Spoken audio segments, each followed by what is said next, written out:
A full charge in under 15 minutes? Xiaomi claims this is India's fastest charging smartphone. We test that claim on Tech Today. Also on the show, rapid antigen test kits. What's the science and technology behind them? We're also launching an electric experience. It's an action-packed show. I'm your host Ayush Alavadi, and this is Tech Today.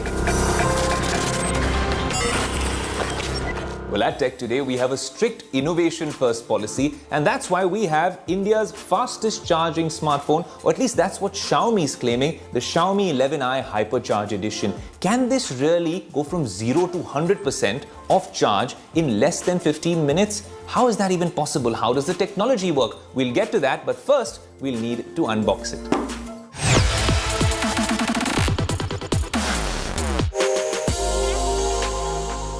That's what you call an express unboxing. Of course, there's the usual stuff in this box with the SIM ejection tool and the manuals and stuff like that. But these are the two big boys that really matter for this review. So we'll get these out of the way and then get to the fast charging bit, a live demonstration for you on Tech Today. Now, this 120-watt charger feels like a real charging brick, so to speak, a dumbbell, almost as heavy as the phone. And that's saying something, and I'm not cribbing about that because at least this company, Xiaomi, is giving us, well, a charging brick. You know, there are other companies that aren't doing that nowadays. But anyways, moving on, this phone feels quite premium at this price point. I love the color, I love this sort of shine that it gives with this pearl blue color. That said, it can be quite a fingerprint magnet. While we've been opening it up and reviewing it, well, it's already got a few fingerprints out there. The display is vibrant. It's this brilliant punch hole design, almost bezel-less. Must be almost a 90% screen to body ratio. That gives you a lot of screen, and that means this might be ideal for content consumption and for gaming. Now, in terms of under the hood, it has a MediaTek Dimensity 920, which is all right for this segment, but does it really make a difference when you're playing a game? Let's try it out. I mean, I'm going to set up Battlegrounds, which is something that a lot of y'all have been playing. And honestly, there seems to be no issue. It's smooth, you can really play at a high refresh rate and pull out the maximum from the phone. I'm quite impressed. This is something we will be doing in the review in a more elaborate way, but it seems about right. But if I place it on the table, it seems quite all right in terms of balancing itself out on the table. The punch hole camera on the front obviously looks quite good because it doesn't take away from the screen too much. And at the back, it has this mega camera setup. Just to tell you a little bit more about the camera setup, it has a 108 megapixel AI triple camera, ultra wide and macro lenses. And what I really like about this phone is the fact that it's given you an IR blaster and, wait for it, a 3.5mm headphone jack. So I really think that, strangely, I don't know if they've marketed this as a gaming phone, but this could serve as quite a nifty gaming device as well. Alright, just on using the phone, you notice there's around 7 or 8 Xiaomi apps, and in terms of bloatware and ads, that's always a concern with MIUI. This comes, I think, with MIUI 12.5, which is based on Android 11. Obviously, there'll be updates later, but I'll be very honest with you, I haven't spent that much time with a Xiaomi device. And in terms of what MIUI used to be earlier, and then everyone spoke about bloatware and stuff like that, if I can get rid of these, well, apps that I don't need, which you can, the unnecessary bloatware, this is quite a snappy phone to use. Okay, so good display, fantastic for gaming, good for content consumption, packs a punch. But what is the real elephant in the room? It's this 120-watt charger, which is quite heavy, which powers a 4500 mAh battery. That's how the company claims this is India's fastest charging smartphone using HyperCharge.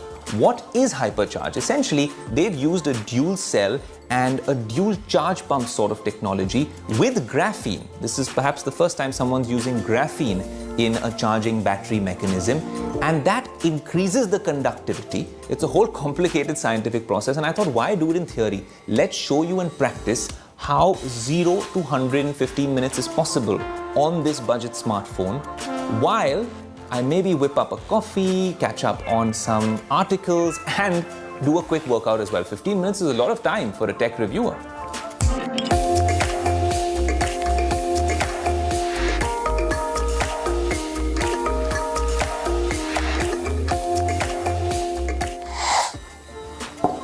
That's quite a strong cup of coffee that I managed to make in the 15 minutes that this phone was charging from 0 to 100 using HyperCharge. That's not a gimmick for now. Based on our initial impressions and this particular review, this phone does manage to do that in under 15 minutes. I don't know how this will work over the weeks and months to come. We will test this again and get back to you on Tech Today about how that battery is holding up and what this means for the battery life and longevity. But our verdict in terms of our initial impressions is that this phone does pack quite a punch. The 6 gig version costs, I think, 27,000 rupees, and the 8 gig version, which I have with me, which is a lot more RAM for you if you're playing games and stuff like that and multitasking, that costs 29,000 rupees. There's a bunch of offers and cashbacks and exchanges and stuff like that, which get this top-end variant down to around 25,000 rupees. Now, at that price point, this device, with all its features, HyperCharge included, definitely packs a punch and has impressed us on Tech Today. Now, this is only a solution when it comes to what Xiaomi is now offering with HyperCharge. A lot of the tech companies, especially the ones from China, are offering a lot of solutions when it comes to fast charging. Someone calls it HyperCharge, someone calls it Super VOOC, dart charging, warp charging. There's all sorts of things when they come to naming what this is. But is it really something that's good for your phone in the long run? How does this whole charging thing work? What does it do to your battery health? Well, that's what I want to discuss in this particular segment. Now, the experts that I spoke to said that fast charging doesn't ruin the battery health of the device. That's because the technology of fast charging works in 2 phases. There's the fast bit and then the slow bit. Now, for the first bit, that is fast, which is at the speed that they've promised, 50 watt, 60 watt, or even 120 watt, that bit is up to maybe the first 50 to 70%. After that, it's a very slow charge, and this is done deliberately by manufacturers only so that they can protect the device and the battery circuitry.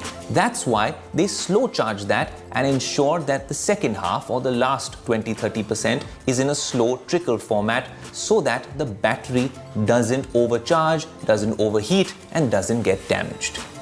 Lastly, overheating and high temperatures can also be not so good for your battery. So if you're charging your phone and you can take off the cover if it's not a compatible cover, or if it's something that's heavy or it's really hot outside and you're not in an air-conditioned room, then let the phone be, let it charge in its most bare state. Don't use it too much to overheat it, because that can have an adverse impact on battery health. In fact, this obsession about charging the phone up to 100% is not good. The 2 states which are bad for your battery are 0%, letting it drain out, or 100%, maxing it out. The ideal way to maintain battery health and to make that phone last a much longer time or get a good deal on it when you're selling it, well, is actually to keep it between 30 and 80%. That is the sweet spot which will make sure that your battery health stays for the long run.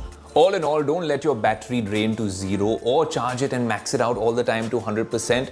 Let's stick in the sweet spot, that range between 30 to 80%, and you're good to go with that phone and that battery for a much longer time to come. Now, with this phone, the Xiaomi phone that we were reviewing, 15 minutes to charge.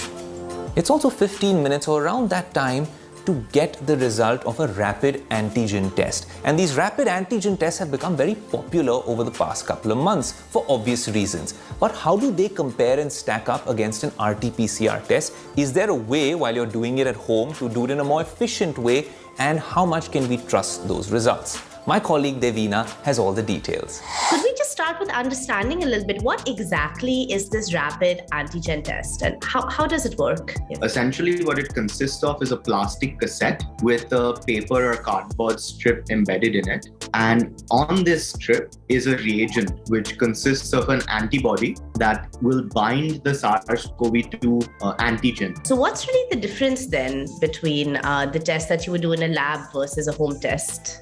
RT-PCR or the RT-LAMP, the molecular tests, they have a very, very high analytical sensitivity, which means that they can detect very, very small amounts of virus in the sample. Right. Whereas the rapid antigen tests, they have a lower analytical sensitivity in the sense that the person has to have a lot more virus in them for the test to return a positive result. Molecular tests, so the nucleic acid amplification tests, are really good at detecting infection. So even in the earliest phase of infection or in the later phase of infection, those tests will generally be positive. Whereas the rapid antigen tests are really only going to return a positive when the person has a very, very high viral load. So they may miss early infections, they may miss late infections, but when a person is really infectious, they will have a good accuracy, good sensitivity. Both the tests, kind of have slightly different times at which they have maximum utility. The rapid antigen tests are really good when a person is likely to be very contagious, very infectious, but they may miss early and late infections. Let's really now understand from you, what is the right way to conduct a rapid antigen test? So I'm going to open the test now, tear the aluminium foil, and this is the rapid antigen test. So there's a C line, which is the control line. Yeah. For the test to be valid, the control line, has to change color. And then you'll see below the control line, there's a T line. That's the test line. So if the control line is present and the test line is not present after 15 minutes, that's a negative test. All right. If the control line is present and the test line is present, even if it's a really, really faint line, it's positive. Place this on a flat surface. Open the swab. This is the part that's going to go into the nose. Tilt the head just a little back. Yeah. Hold the swab flat and straight. So it's going to go in flat and straight. Don't insert it upwards. Tilt your head back and go flat. Go slow. Be gentle. So first one side. Slow and low, about 2 to 3 centimeters in. Rotate 5 times clockwise, 5 times anti-clockwise. Takes about 5 seconds. Withdraw slowly, low and slow into the other side. About 2 to 3 centimeters in. Rotate 5 times each way. Now we're going to remove the swab. I'm going to put the swab into the buffer tube. Rotate it inside 10 times. So 10 times clockwise, 10 times anti-clockwise. Then while withdrawing the swab, what I'm going to do is I'm going to pinch this plastic tube. So I'm going to squeeze the swab. Now don't remove the swab completely. Just break the swab. Put the dropper on. So you see this little well here? Yes. I'm going to put 4 drops into that well. Okay, so I've put 4 drops into this, and now we wait for 15 minutes.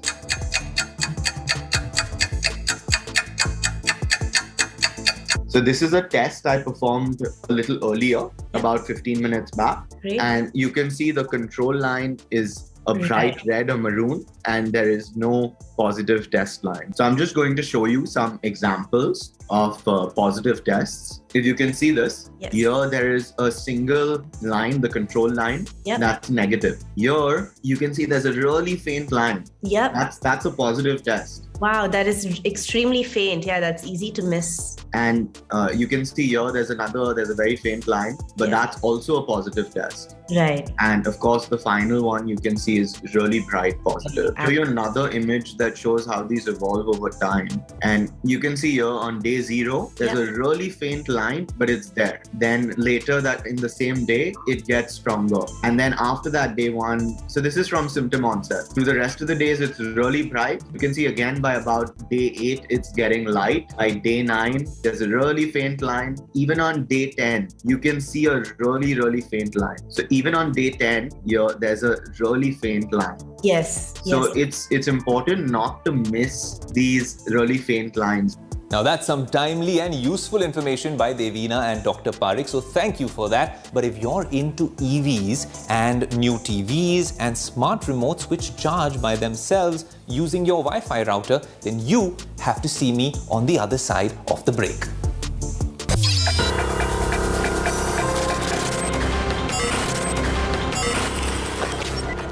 Welcome back to Tech Today. I'm your host Ayush Alavadi, and like I promised before the break, there's a very special segment because we are launching a new series on the show. We realized as tech geeks, where's all the EV coverage in India? There's so many EVs that were launched throughout the last year, and now so many more lined up for 2022. It's not the future, EVs are the present, and tech geeks need to assemble and give you the lowdown. Shivan is standing by, and he's going to start off with the electric experience. So Ayush, to begin with, let me make one thing absolutely clear. Yes, we have this beautiful looking Mercedes EQC luxury electric vehicle with us today, but this is not an auto review. There are way too many people who've given some amazing gyan about this car. We're not talking about the auto gyan. We're going to give you a tech perspective about the EQC because there are some amazing features in this car which I loved, and then there are some features which I'm still struggling to like. Let's get into it. So let's start from the outside. अब देखो हम दिल्ली से हैं और टांग अड़ाना ना हमारी आदत है. That's why I love opening the boot like this.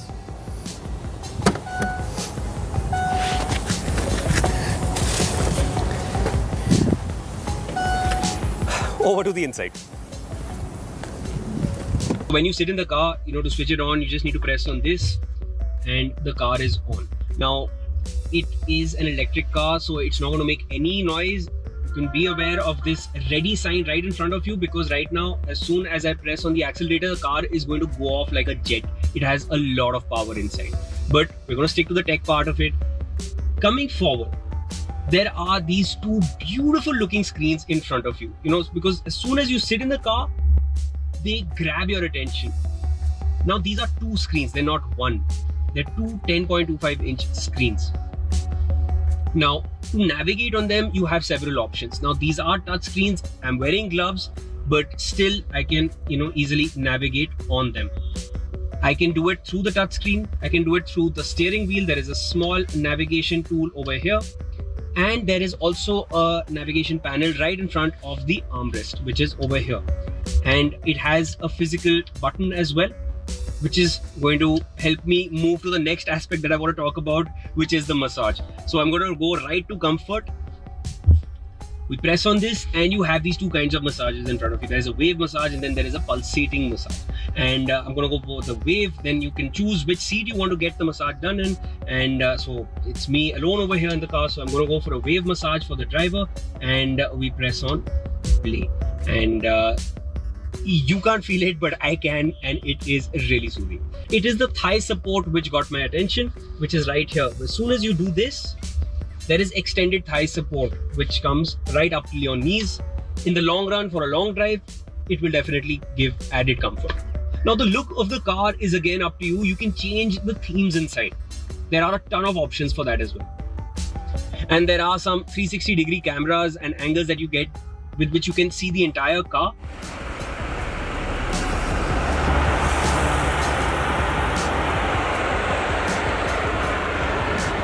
Car has found a parking spot. Here we go.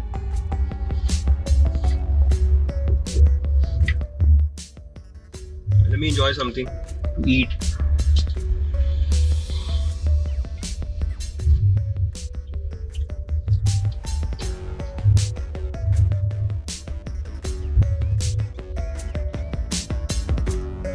Nice. Thank you, Mercedes. How can I help? Now I want to tell you about the voice recognition as well. As I told you, हम लोग दिल्ली से हैं, so oi Mercedes, oi. I'm sorry, but I can't help you with it right now. Hey Mercedes. How may I help you? Now just to give you some numbers, the car offers a range of 400 kilometers on a single charge.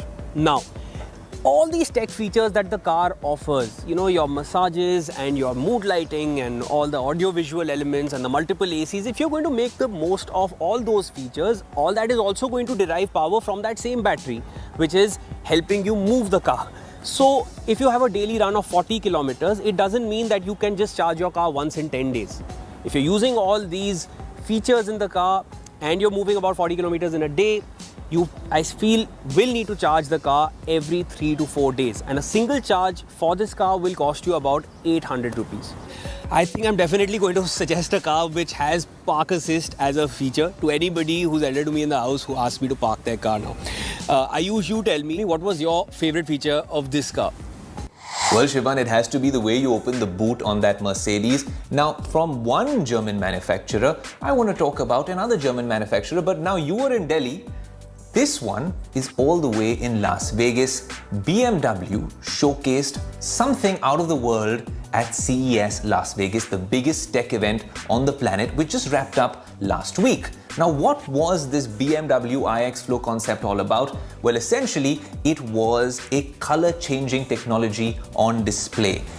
BMW, the German automaker, at CES unveiled its first ever concept vehicle. They called it the iX Flow, and it comes with e-ink that can literally change colors. It has a 31-inch BMW theater screen, Amazon Fire TV inside, but that's obviously going to go into future production vehicles. The fluid color changes are basically made possible because of a specially developed body wrap that's similar to what you use on your Kindles and other e-readers. It's e-ink that they're using that's tailored to the contours of this all-electric vehicle. Samsung made a slew of announcements about their ecosystem, a bunch of things that they're doing in the television space and the technologies they've been working out. They laid out the vision very clearly and they spoke about sustainability as well. Of course, something that was announced at CES Las Vegas was the Samsung Galaxy S21 Fan Edition, which has somehow landed on the Tech Today set. So you have to stay tuned to the Tech Today page on the Business Today website and to our YouTube pages and of course to, well, Tech Today. Next week's episode, you're going to see a lot of the Samsung Galaxy S21 Fan Edition. Talking about the Samsung ecosystem, there was a very special contender which happened to be a remote. Yes, a remote. The solar cell TV remote, their Eco Remote, is something that has blown the minds of all of us in the tech world. Now this is interesting, of course, because this technology being showcased by Samsung at CES could mean bigger, better things to come. Maybe they could use this sort of radio wave frequency charging technology on bigger devices. Of course, a television remote requires a very small amount of charge. A phone would require a lot more. But what does this mean for their other connected devices? This could mean that this is a game changer, this technology, for Samsung in the connected ecosystem. When we're talking about smartphones, it's important to mention that everyone has been talking about the much awaited OnePlus 10 Pro. And yes, it's been announced in China. There was a lot of talk amongst the tech community at CES as well. The phone is flagship specs, top of the end. That Hasselblad partnership continues. But let's see when they announce it in India and at what price, because that's going to be crucial for the OnePlus 10 Pro.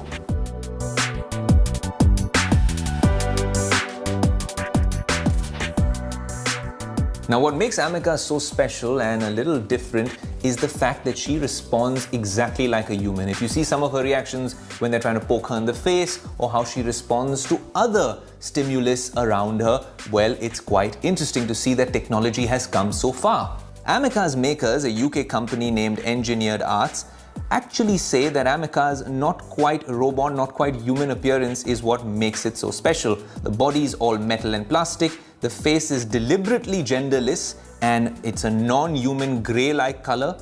The robot has 17 individual motors inside its head, controlling all its movements and expressions. And the facial features, well, they are incredibly emotive. And honestly, if she showed up on the Tech Today set or he showed up on the Tech Today set, I would genuinely be a little concerned.